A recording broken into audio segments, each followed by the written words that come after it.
बिस्मिल्लाहिर्रहमानिर्रहीम। नाज़रीन, आपको हमारे फ़ेसबुक पेज और यूट्यूब चैनल पे खुश आमदीद।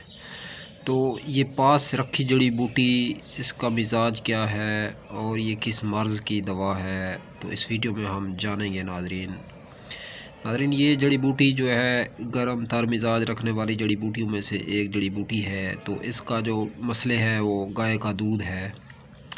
तो इसको मूसली स्याह के नाम से जाना जाता है। आप लोग अगर इसको बुखार के हवाले से इस्तेमाल करना चाहते हैं तो बेहतरीन और ज़बरदस्त रिज़ल्ट और नताइज की हामिल जड़ी बूटी है। आप लोग अगर इसको जोड़ों के दर्द में इस्तेमाल करेंगे तो बेहतरीन और ज़बरदस्त टॉनिक के तौर पे काम करेगी ये जड़ी बूटी। तो बहरहाल इसको दूध के साथ इस्तेमाल किया जाए तो ये जड़ी बूटी जो है बहुत सारे रोगों का इलाज है। मुग़ल्लज़ात की जान समझी जाती है। मुग़ल्लज़ात के अंदर इस जड़ी बूटी को डाला जाता है।